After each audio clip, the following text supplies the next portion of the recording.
బలవంతపు పొత్తులు లేదా అవసరార్థపు పొత్తులు అలానే ఉంటాయి. భాజపాతో కోరి పొత్తు పెట్టుకున్నారు చంద్రబాబు. అలా చేయకపోతే జగన్ను తట్టుకోలేమో అని భయం. ఏదో విధంగా తన మనుషులకే భాజపా ద్వారా టికెట్లు ఇప్పించుకుందాం అని ప్లాన్ వేశారు. చాలా వరకు అదే జరిగింది, జరుగుతోంది కూడా.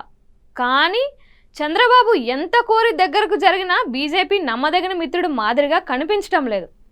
రఘురామకృష్ణంరాజుకు టికెట్ ఇవ్వకపోవడం ఈ అపనమ్మకానికి మరింత ఆజ్యం పోసింది. మరో పక్కన తెదేపా అనుకూల సోషల్ మీడియా హ్యాండిల్స్ అన్ని భాజపాను దుమ్మెత్తిపోస్తున్నాయి. రఘురామకృష్ణంరాజుకు అన్యాయం చేశాయని రోడ్డెక్కుతున్నారు వారంతా. కానీ గమ్మత్తుగా వీరెవరూ కూడా చంద్రబాబే టికెట్ ఇవ్వచ్చుగా, ఎక్కడో అక్కడ అని మాత్రం అడగడం లేదు. భాజపా మెడలు వంచి ఆర్ఆర్ఆర్కు టికెట్ ఇప్పించాలనుకుంటున్న వారు చంద్రబాబుని ఎందుకు అడగడం లేదు? అంటే తెలుగుదేశంలోకి ఆర్ఆర్ఆర్కు ఎంట్రీ లేదని వాళ్ళకు కూడా అర్థమైందా? సుజనా, సీఎం రమేష్ లాంటి వాళ్ళకి ఇస్తే భాజపా మంచిది, ఆర్ఆర్ఆర్కు ఇవ్వకుంటే చెడ్డది, అంతే కదా. ఇలాంటి నేపథ్యంలో భాజపా అభ్యర్థుల గెలుపు మీద నీలి నీడలు అలుముకున్నాయి.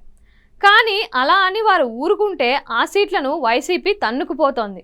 అందుకే ఇప్పుడు సైలెంట్గా ఉండి ఎన్నికల దగ్గరకు వచ్చాక పరిస్థితులు పరిశీలించి అవసరమైతే తమ అభ్యర్థులను సైలెంట్గా పోటీకి దింపాలన్న ఓ ఆలోచన రాజకీయంగా వర్గాల్లో వినిపిస్తోంది.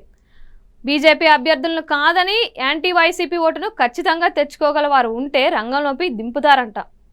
కానీ అలా చేయడం వల్ల వైకాపాకు మరింత ప్లస్ అవుతుందన్న భయం కూడా ఉందని, అయితే కొన్ని చోట్ల బలమైన రెబల్స్ ఉన్నారని, అలాంటి చోట్లనే ఈ ప్రయత్నం చేస్తారని తెలుస్తోంది. ఎట్టి పరిస్థితుల్లోనూ బీజేపీకి ఇచ్చిన సీట్లలో వైసీపీ గెలవకుండా ఉండాలంటే ఏం చేయాలన్నది ఇప్పుడు చంద్రబాబు ముందున్న బిగ్గెస్ట్ టాస్క్గా వినిపిస్తోంది.